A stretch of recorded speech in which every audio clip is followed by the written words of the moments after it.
No modern nation contains all the natural resources or manufacturing technology required to sustain itself. The geographic lottery guarantees that every country lacks something it needs to survive. Take the United States. We have 0 local deposits of industrial diamonds, a mineral required for advanced manufacturing.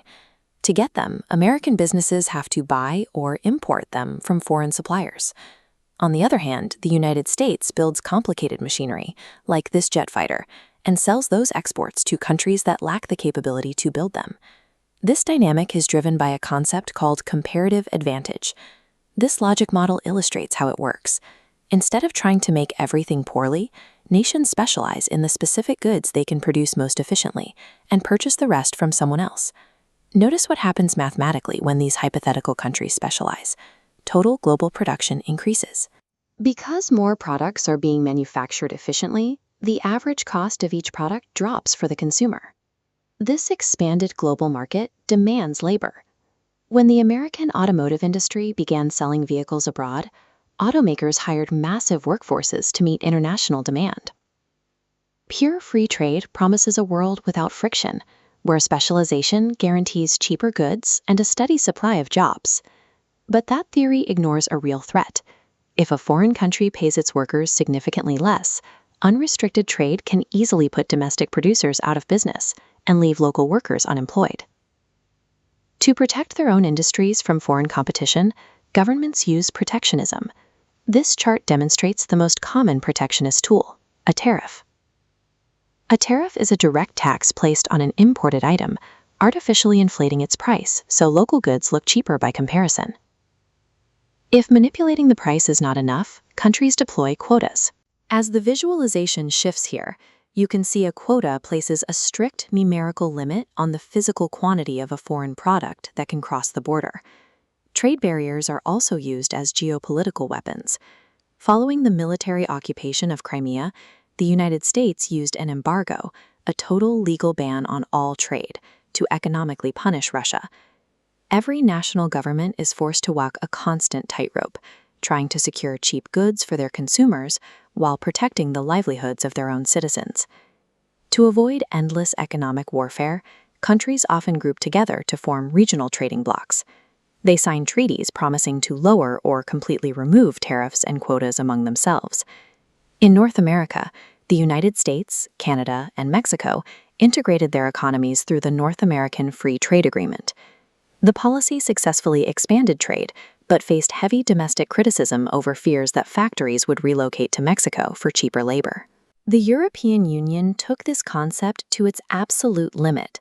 28 member nations completely erased their borders for the movement of goods and workers, and many adopted a single shared currency. On a global scale, over 140 nations rely on the World Trade Organization. The WTO acts as an international referee with the legal power to charge financial penalties to countries that violate treaty rules. This graph illustrates one of the illegal tactics the WTO tries to police, called dumping. A foreign company intentionally sells a product below its own manufacturing cost to ruin local competitors.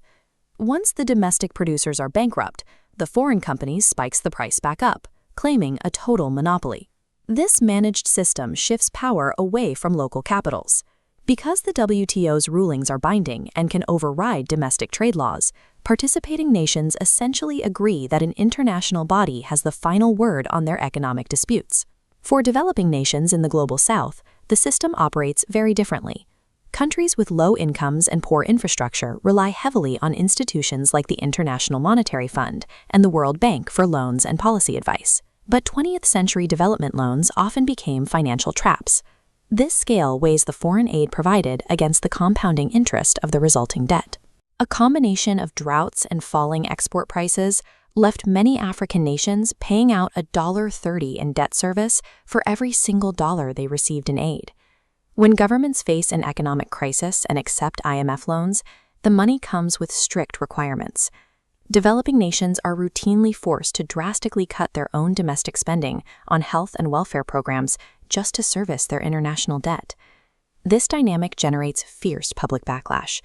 Critics argue that organizations like the WTO and IMF enforce Western-style capitalism, prioritizing corporate stability while ignoring severe environmental damage and human poverty. The rules designed to protect international business routinely act as a wealth extraction system, leaving vulnerable populations locked in an endless cycle of debt. The ultimate consequence of a deeply interconnected global economy is that local risk is no longer contained. It is shared by everyone. The 2008 financial crisis started as an isolated issue in the United States. American banks were issuing cheap, high-risk mortgages to homebuyers who lacked the income to pay them back.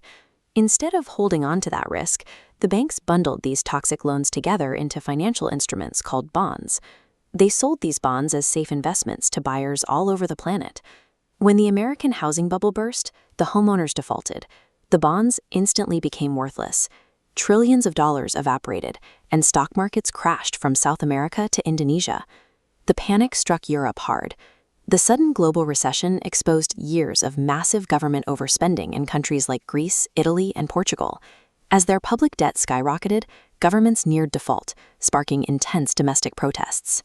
Investors lost trust in the system, forcing wealthy European nations to make an impossible choice: either loan massive amounts of money to bail out their neighbors or watch their entire unified economic bloc collapse.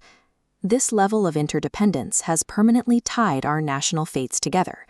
The same network that delivers our cheap consumer products ensures that a single cracked pillar can pull down the entire structure.